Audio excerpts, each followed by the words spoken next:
last week, and it was a lot of fun. So how many of you were there? 1, 2, 3, 4. Did you have fun? Did you enjoy it? Good, good. Okay, so I will give you an assignment on Wednesday. So prepare yourself for that. And the other thing is that we will have a seminar, no, a colloquium next Thursday afternoon from 4 to 5.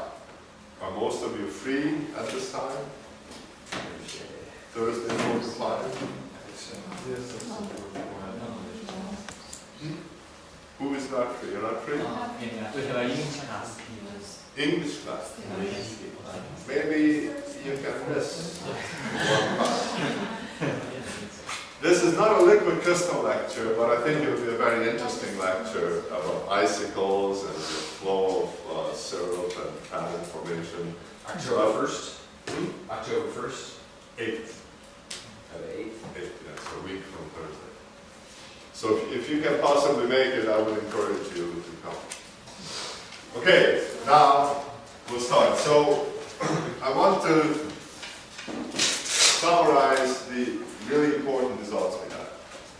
We showed, first of all, that the probability of a system being in state I is 1. Somebody. E to the minus beta EI divided by Q. We should change notation. Let's do this now. I have already made it in notes and I will give out new notes. Let's call this Z instead. Some people call it Z, and we will use Q for the order parameter tensor later on, and it's good to make the distinction now. I was looking through my notes and I was trying to find out where beta came from, or actually where beta turned into Boltzmann, 1 over Boltzmann's constant times temperature. So beta came in as a Lagrange multiplier. I remember that. And then I went through this argument where we showed that beta was 1 over kT, and the entropy was minus k sum of pi log pi. That is not in the notes, but I did it here in class. You all remember it, right? I have put that in the new set of notes, which I will hand out in this section. Okay, so we. Because I'm like reading through my notes, and it's just like, it's kind of. That's right, and in fact, it's not in the notes. And then Mikhail came up with this issue. I said, you can hear from Daniel Gas, and then I went through a more general argument, which I have now put in the notes, and I'll give you guys an updated version. But we didn't do it in class. Okay. And I am a little concerned that not everyone remembers it, but it was a little while ago. Okay, and so Z is called the partition function, and it is, right, it's the sum over I of e to the minus beta pi, and now we know that beta is 1 over kT. T is the absolute temperature, and the entropy is minus k sum of pi log pi. Okay, so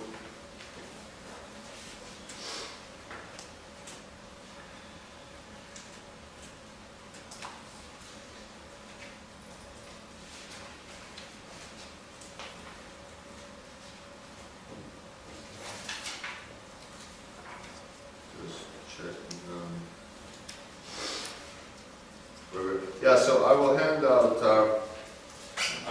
the notes next time. Now, I can email you PDF files. Would you prefer to get it on paper or as PDF file? PDF. PDF, okay. I just send out a PDF. Okay, so this was the first thing, and then we said that we can write the free energy, which is the average energy minus Ts. And then we show that this, in fact, we can write as minus Kp log Z. So, and we also said that we can get everything we want from the free energy. That this is basically like the potential energy in equilibrium. The system is at a minimum LV free energy, and if you want to understand dynamics, gradients of the free energy give us the thermodynamic forces that push the system into equilibrium. So this is the important thing that we're after, and we can get it in this way. We can get it by just evaluating this quantity. And then the question is, okay, we know what the partition function is, how do we actually evaluate it? I mean, if you have a particular system, how do you evaluate this?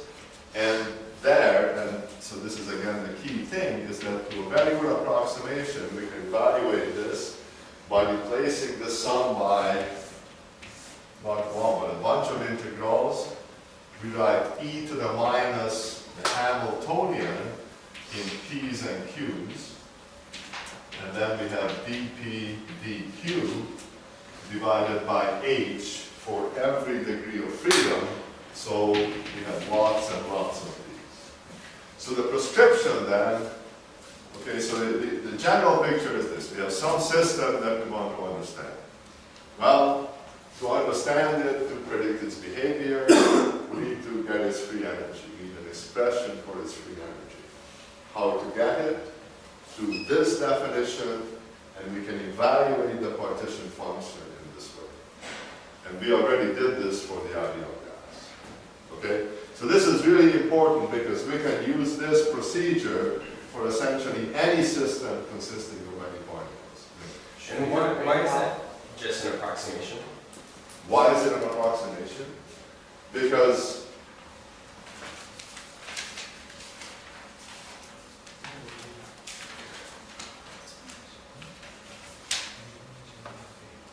well, that's a good question.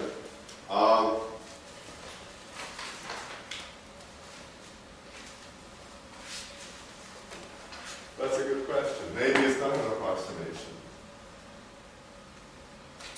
I mean, to some extent, to identify a state with this volume of phase space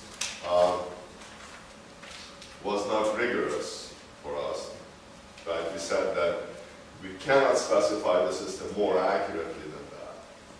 But, you know, so I mean that wasn't the hard proof, and that's why I wrote it like this, but you cannot really do better than this. Using the exponential should have a beta. Oh, that's right, yeah. So, we can put this over. Yeah, that's a good point. Yes? You said the free energy is equal to the average energy minus Ts. But Yes. isn't the average free energy is equal to average energy minus Ts? The average energy is what? Average free energy is equal to average energy minus Ts. The free energy of the system is the average energy minus Ts.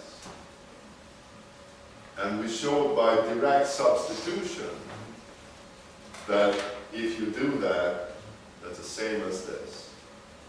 But in the last class, we derived the free energy is equal to minus kT Ln Q, right? Yeah, that's what we have. Yeah. But can I? Sure, please.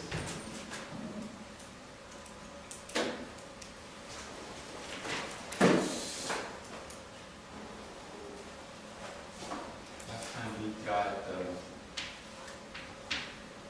free energy is kT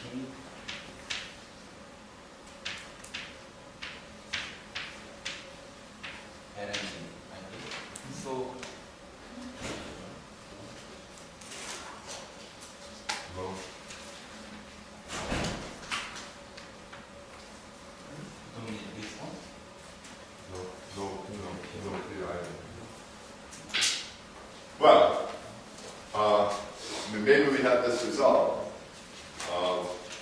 let's go back to this. I don't remember exactly now the derivation, but this quantity here, we can factor out the log z because it doesn't depend on I. And the sum of the pi's has to be 1. Yeah. So I think it's consistent.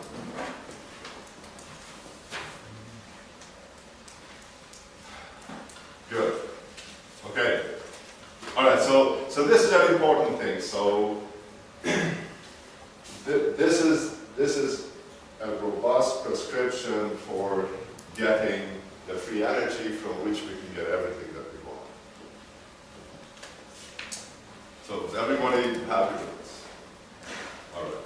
Now, last time then we actually went through this for the case of an ideal gas, and today I want to do it for an ideal gas of not point masses but rods, because the molecules we'll be looking at will primarily be rod-like, and so we might as well get used to working with rods. Before doing that, I want to do one thing which we didn't finish last time, which I think is just a useful bit of information. And so the idea was that we can get everything from the free energy.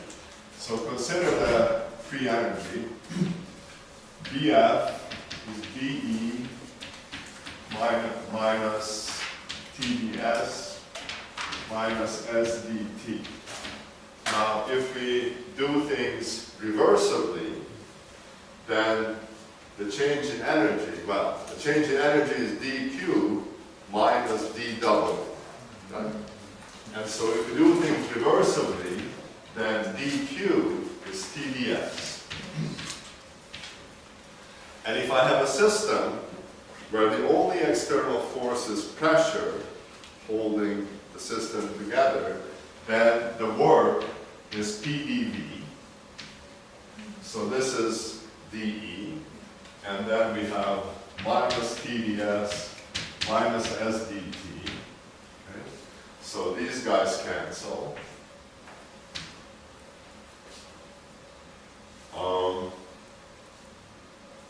And now if you look at this expression, so we have the free energy, and this is just the change in the free energy, and we can write that change as the partial of the free energy with respect to the volume times the change in the volume plus the derivative of the free energy with respect to temperature times the change in temperature. So you think of the free energy as a function of volume and temperature, then a change in that is just this. So just the usual expansion in terms of derivatives. And then from this you can identify immediately pressure with this term and entropy with this term. So we have that the pressure is minus dF by dV, and the entropy is minus dF by dt. So we're taking partials. Here we hold the temperature constant, here we hold the volume constant. So if we go back to the ideal gas, where we derive the free energy, for ideal gas, we derive that the Helmholtz free energy was minus nkt natural logarithm, well, it's complicated business, 2 pi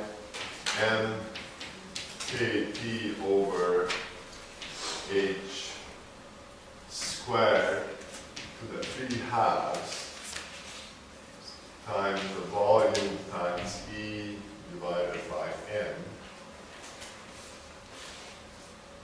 So this was the result. We derived it going through this business of doing all integrals. So we showed last time that if you get the energy from this, the average energy, we got 3/2 K NKT for the average energy. So we have 3/2 KT per molecule, which is just a half KT associated with translation in 3 different directions. And we can also get the pressure, if we want, by taking the derivative, the partial, with respect to the volume. So let's do that. So we have this minus NKT up front, and then we take the partial with respect to the volume, and there's all these terms here, but they all disappear. You can imagine writing this logarithm as the logarithm of the volume plus the logarithm of everything else. So when you take the partial, you just have the logarithm of the volume, derivative is just 1 over the volume. And so we have a plus sign because we have a minus sign, meaning minus, derivative of minus f, and so we just have this. So we have the equation of state immediately. So this is just to indicate that you can get really everything that you want from the free energy. And if we have taken a non-ideal gas, means the particles are interacting, they have finite volume, they bump into each other. We could take that into account when we do this big integral.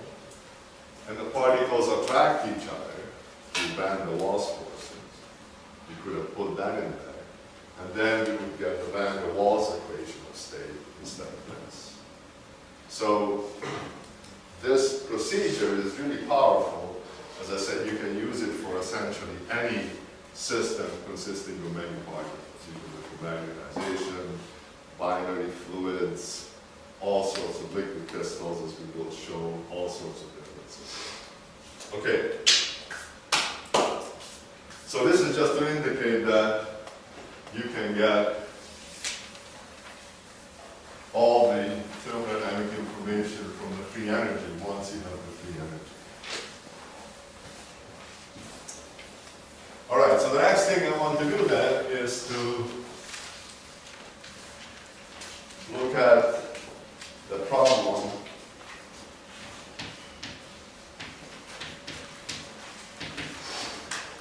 of an ideal gas of rods in an electric field.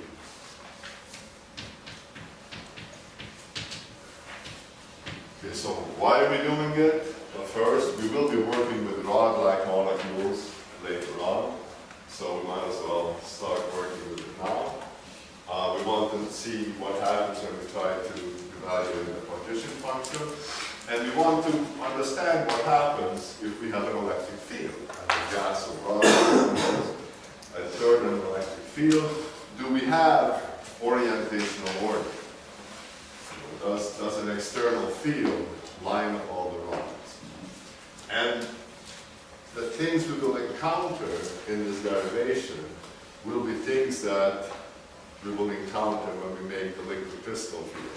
Again, we'll have rods, so we have to talk about the orientation.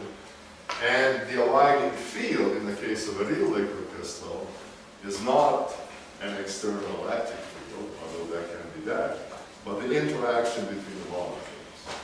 And in fact, it will turn out that the effect on one molecule of all the neighbors is very similar to just having an external field alignment. Okay? So this will help us to do the real liquid crystal problem later on. Okay, so where do we start?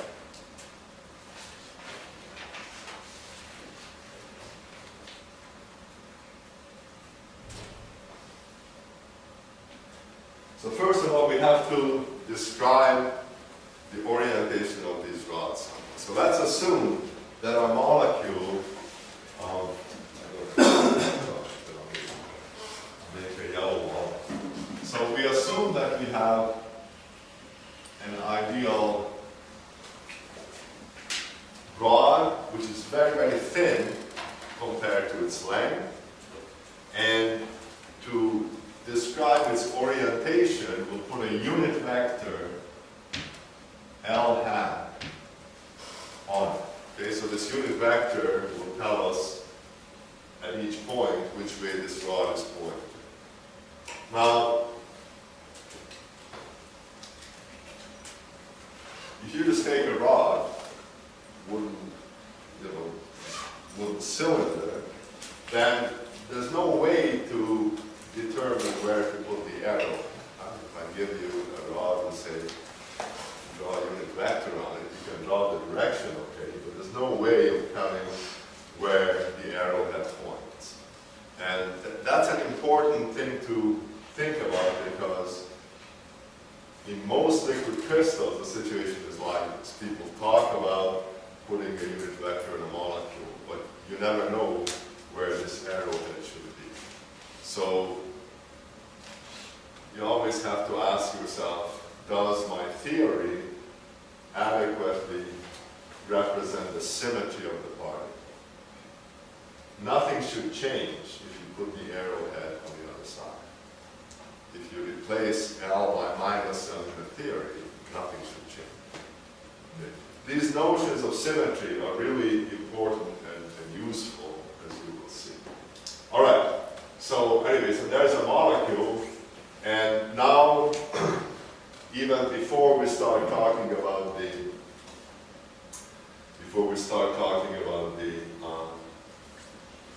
partition function, let's think about what happens when we put this rod into an electric field. And to make things more general, I want to assume that there's a permanent dipole on this molecule.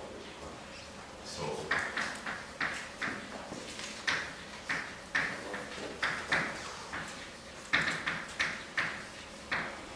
and my notation keeps changing. So let's assume that in addition to this unit vector, there's a permanent dipole mu on this molecule. I put a P here to indicate that it's a permanent dipole. So somehow the molecule is such that we have an electron which spends more time on this half of the molecule than on the other half. Okay. Now, as soon as I have this permanent dipole, I have broken the symmetry. Now it matters where the arrowhead is. Right? So we've changed the symmetry. And the permanent dipole mu is a vector that has some magnitude mu, and it has direction L hat.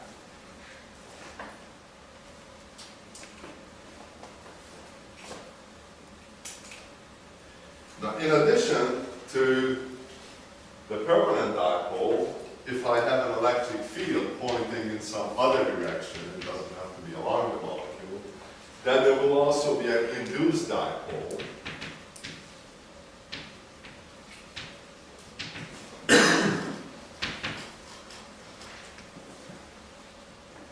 And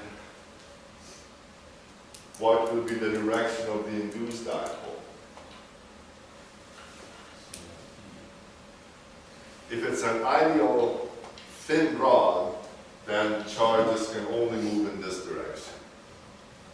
Thickness goes to 0, charges cannot move this way, they're bound to move on this line. So the induced dipole will also be in the same direction as the molecule. So the permanent dipole is this, and the induced dipole, okay, it will also have a magnitude. Now, what is a magnitude of an induced dipole?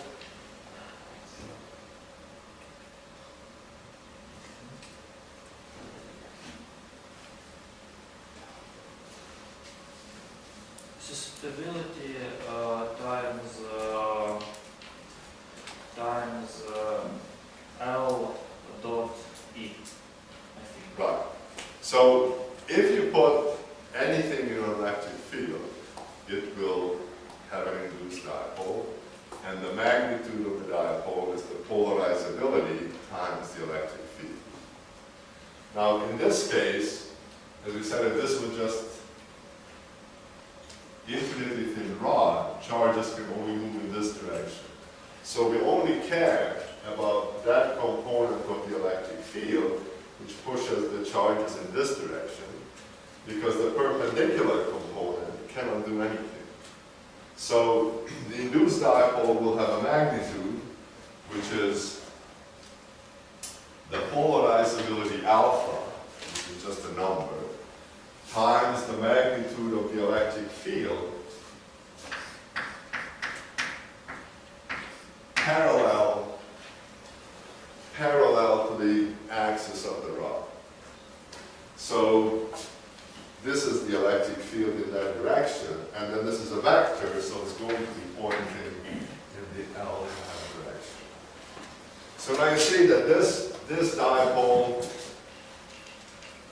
doesn't care about where you put the arrow on the right. Suppose that the permanent dipole isn't there, then this guy is insensitive to where you put the arrow. If you place L by minus L, you get the same answer.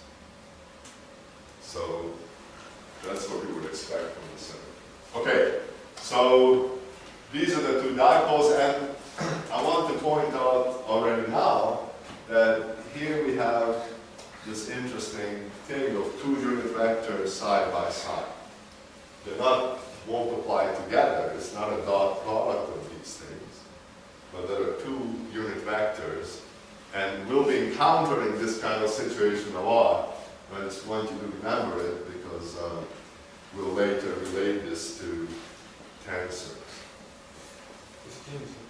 But in actual system, when you apply the field in homogeneous solid liquid crystal, the dipoles are induced. Dipoles are induced. Sure, yeah. But from this equation, because there are dot product, the induced I don't understand the question. Okay. But in this equation, because there is a dot product, if we apply the field perpendicular the axis of the liquid crystal, the induced dipole will be zero. Right.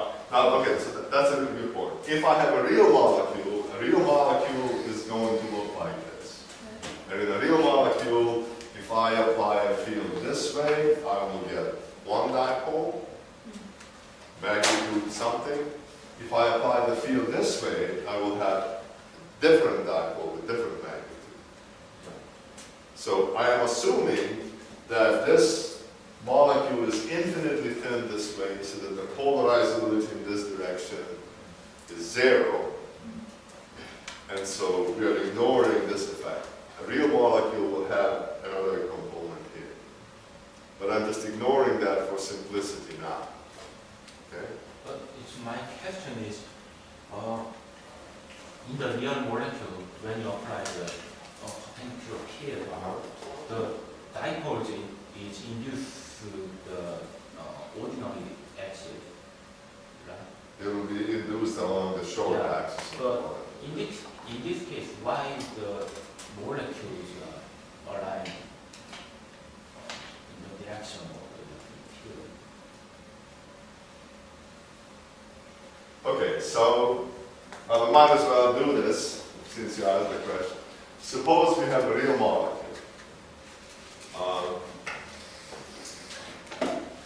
And I still put a unit vector along the symmetry axis of the molecule. So we assume that the molecule is shaped like an ellipsoid of revolution. So now we take an arbitrary electric field, say this way. What happens? So I want to split this electric field into two components. One component which is pointing along the molecule this way, and the other component which is perpendicular to the molecule. because I will get different polarizability in these two directions. So if I want to take this component of the electric field, the parallel component of the electric field, I just take E dot L, and it has to be a vector, so this is in the L hat direction. And so the dipole that I will make along the long axis of the molecule is going to be alpha parallel times E parallel. Okay? So it's going to be alpha parallel times E dot L hat, L hat. So what is the perpendicular component of the electric field? Well, that's a little harder to see maybe, but we know that this guy plus this guy must be the same as the original field. So I can write this as the original field minus the parallel component. So I can write this as E minus E dot L hat, L hat. And the perpendicular component of the polarization then will be a different polarizability because the charges cannot move so far in this direction, times E perpendicular.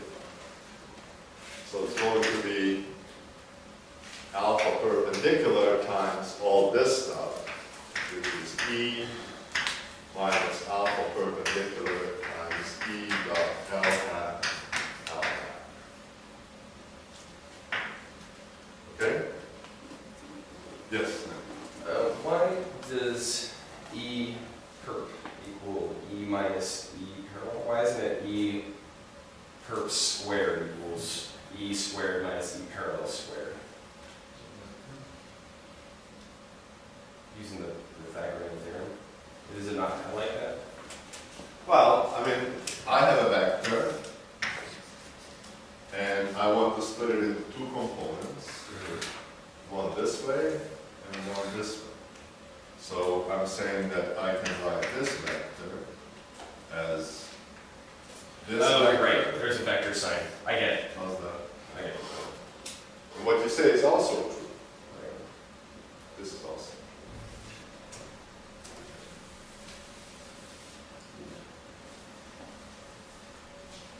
So you mean that if the liquid crystal molecule is aligned completely homogeneously on the substrate, when we apply the perpendicular field, the molecule does not, the direction of the molecule does not change. Well, so far, what we have done is we calculated the magnitude of the dipole moment for these two components of the electric field. Then we want to ask now, what will the molecule do? So we have to look at the energy of the molecule. We only have one molecule, we don't have to worry about the energy. So we just want to look at the energy of the molecule in the field. So what is the energy of an induced dipole in the field?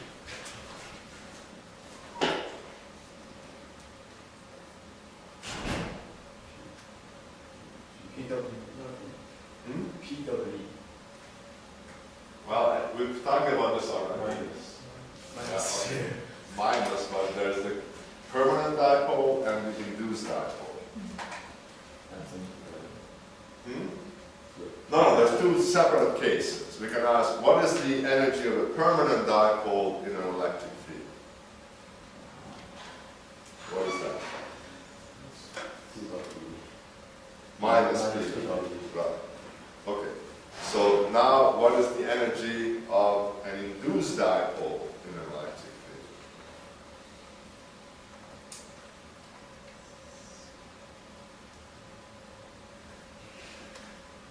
It's not the same.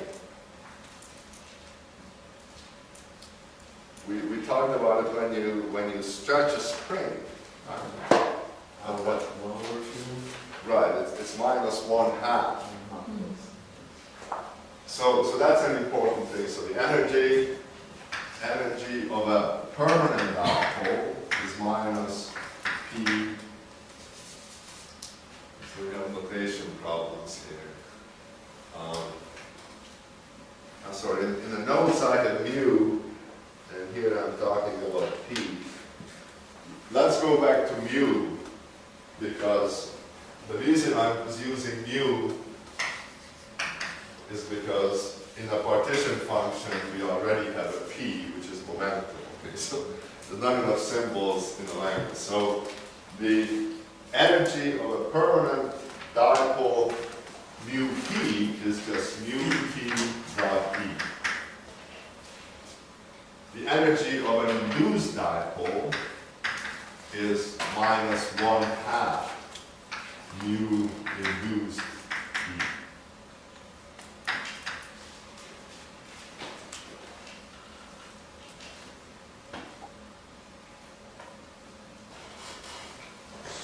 And mu induced is just alpha times E.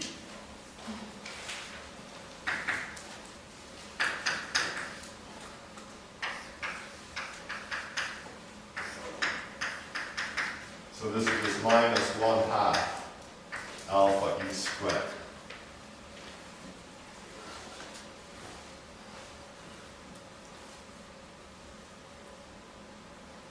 So now I don't want to do the general problem here, but if the molecule is parallel to the electric field, then its energy, it's an induced dipole, so its energy will be minus 1/2 alpha parallel times E squared. And if it's, so this is E. And if it's perpendicular, then the energy will be minus 1/2 alpha perpendicular times E squared. And so you can see that if this is bigger, if alpha parallel is bigger than alpha perpendicular, then this energy will be lower than this energy. So the molecule will like to line this way.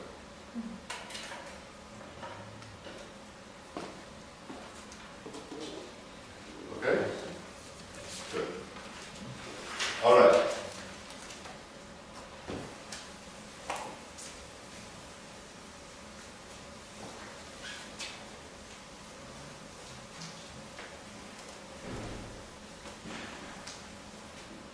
But to keep life simple, we are assuming that the perpendicular polarizability is 0 for this very spinny molecule, so we only have one polarizability, the parallel one.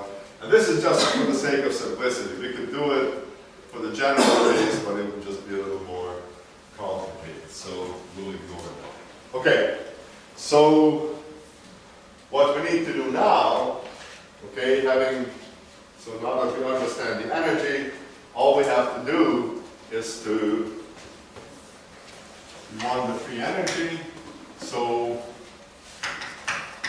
we want to calculate the partition function. This is minus kp log z, so we want to calculate z, which we already know how to do. It's just the integral of e to the minus h over kp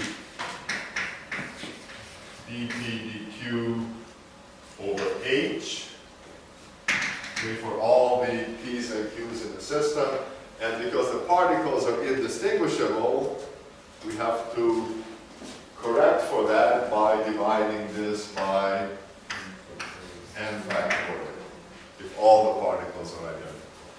So we just need to evaluate this guy for the special case of having rods, which now have potential energy in addition to kinetic energy. All right.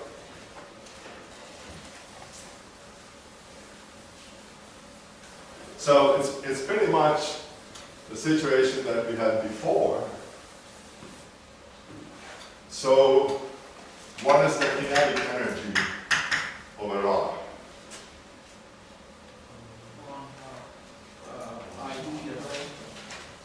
Yeah, so we worked this through before. We have px squared over 2m plus py squared over 2m plus pz squared over 2m. And then what? 1/2 I see the dot. See the dot. 1/2 I see the dot square. I minus see the dot square. theta down. You can only have p's and q's. P theta square. P theta squared Divided by the 2i. 2i. Good. And then the next term is 1/2 P5 square. I sine square. Theta. I sine squared theta. Right. Okay. So we derived this before. So now, okay, so this is useful. So now you can see that this is a useful result. So this is now a big part of the Hamiltonian. And what I want to point out is that it's interesting because we have this combination of the momentum of one coordinate and another coordinate. So things are kind of mixed together. Yes? If there is two, why we use 2m? Yeah. One Oh, over too many twos. So thank you. I was too enthusiastic. Okay, so now we have the kinetic energy, and it's the same for every particle. All right, now we have to add the potential energy. So what is the potential energy?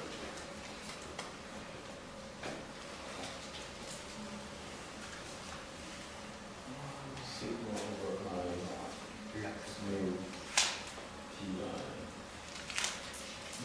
I think we basically add all the potential, the potential energy interacting with the electric field of each molecule together. Well, this is kinetic energy just for one molecule. Oh, okay, So what is the potential energy of one molecule? So it's mu minus mu p dot e Right. Good. minus 1/2 alpha e dot l Square.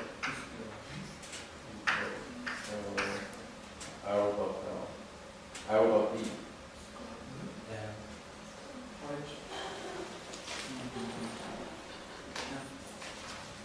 So it's a square. So it's Square. Yes. Okay. In fact, let's write this one as the magnitude of mu p times L hat. That's what it's going for. So we have these two terms, and they have different symmetries. This term is linear in L hat, that's because it's associated with the dipole along the rod. And this one is independent of the sign of L.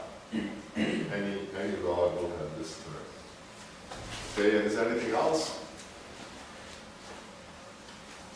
Do we neglect the interaction between molecules? Do we what? Neglect the interaction between molecules? Right, that's right. Ideal gas means no interaction between them.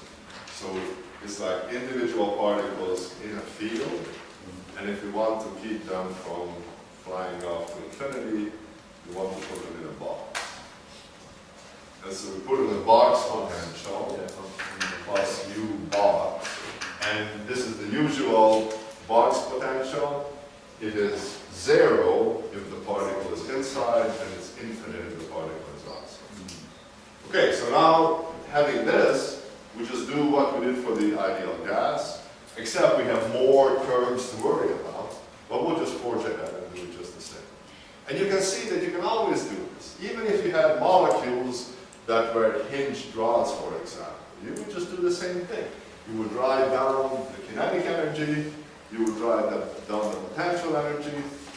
If you had a segmented chain, for example, then you would have to worry about the kinetic energy of each piece, and there's a constraint that they're hinged together, but you could still write down the kinetic energy perfectly well. There may be a potential energy associated with a bending. You would put that here, and then you go and you calculate the partition function, get the free energy, and you can do everything. So the method is really strong. You can apply it to almost anything.